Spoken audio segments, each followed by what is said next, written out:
اعوذ باللہ من الشیطان الرجیم بسم اللہ الرحمن الرحیم۔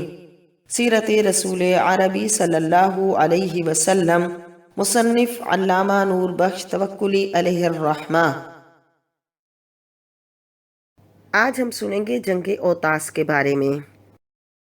شکست خوردہ فوج ٹوٹ پھوٹ کر کچھ تو اوتاس میں اور کچھ طائف میں جمع ہو گئی۔ کون سی؟ جو غزوہ موتا میں جمع ہوئی تھی۔ آپ صلی اللہ علیہ وسلم نے کچھ فوج حضرت ابو عامر اشعری کی نگرانی میں اوتاس بھیجی، جو حوازن میں سے ایک وادی کا نام ہے۔ یہاں درید مارا گیا۔ قبیلہ جشم کے ایک شخص نے حضرت ابو عامر کی ران میں تیر مارا۔ حضرت ابو موسیٰ اشعری رضی اللہ تعالی عنہ نے اس شخص کو قتل کر ڈالا اور حضرت ابو عامر کو اطلاع دی۔ حضرت ابو عامر رضی اللہ تعالیٰ عنہ کچھ دیر کے بعد جام شہادت نوش کر گئے۔ شہادت سے پہلے انہوں نے حضرت ابو موسیٰ اشعری رضی اللہ تعالیٰ عنہ سے کہا کہ میرا سلام میرے آقا صلی اللہ علیہ وسلم تک پہنچانا اور یہ پیغام دے دینا کہ میرے حق میں دعائے مغفرت فرمائیں۔ حضرت ابو عامر کے بعد حضرت ابو موسیٰ اشعری رضی اللہ تعالیٰ عنہ نے جھنڈا ہاتھ میں لے لیا اور خوب جنگ کی۔ دشمن کو شکست ہوئی۔ اسیران جنگ میں آپ صلی اللہ علیہ وسلم کی رضائی بہن شیمہ سعدیہ بھی تھیں۔ جب گرفتار ہو کر آئیں تو آپ صلی اللہ علیہ وسلم سے کہنے لگیں کہ میں آپ کی بہن ہوں۔ آپ نے فرمایا کیا علامت ہے؟ انہوں نے اپنی پیٹھ کھول کر دکھائی۔